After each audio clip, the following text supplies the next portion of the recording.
Mga katrantado, no, andito po tayo ngayon, nagpapa-snack si Patiting, no, mga katrantado, dahil tapos na ang pagtatanim ng palay, wala nang intro-intro, no. Ito pa yung mga losak ko, is kahalbuan po, no. Tingnan po natin kung ano ang reaksyon ng mga nagpapa-snack dito, mga katrantado, wala nang intro-intro. Andun pa yung iba, pero dito ay nauuna na sila, no, mga katrantado, wala nang intro-intro. Kung ano ang kanyang pa-snack, is titignan po natin. Ito po si Patiting, no, mga katrantado, wala nang intro-intro, no. Si Patiting, shoutout sa iyo, mabuhay ka. I love you all dahil may mabuti kang kalooban, no. Is kailangan natin ay bigyan pa ng kalooban pa natin yan, mga katrantado. Wala nang intro-intro.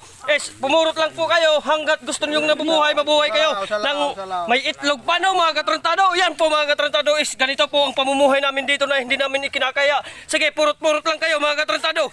Shoutout sa inyo, mabuhay kayo ng lumalaban ng patas at walang inagrabyado. Pag dito na po natin ay isa-isahin po natin yung nangingisnak ng itlog at mga tinapay at isang malamig na tubig. Ang kahapong kaway-kaway naman dyan, pinapagod ka, no, sa kalbuan.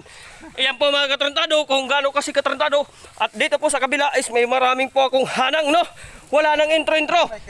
Ipapakita ko po sa inyo na ang lahat ng sakripisyo namin ay nandito po sila. Lahat. Yan po, mga katrantado. Ang masabi mo dito, nagpa-snack ng bunay at saka tinapay.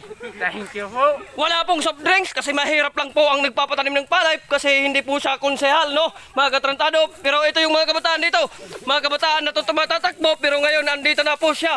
Yung dati kong idol na taga Maynila, ngayon andito po siya sa Leyte, nagtatanim ng palay. Dati po ang trabaho niya ay engineer, no. Ngayon natatakot siya dahil may nang nilalang. Yo, no, mga katrantado, wala nang intro-intro. Bayaw, anong masabi mo dito? Ang tunay na tarantado ay wag kang maya. Yan po, mga katrantado, no. Si Patiting po ay nagpapa-snack. Is kukuha muna ako ng bunay kasi baka maubusan ako dito. So, yan po, tagi-isang bunay tapos isang tinapay. Mabuhay po tayo nang walang inatrasan ng ilaban. Sila po ay umaalis na dahil pangapagod po ang mga yun. Is Totoo lamang. Service yung totoo lamang. Siya po ay nagpapakatotoo. Yan po, mga katrantado, andun pa yung iba. Papakita ko sa inyo mamaya.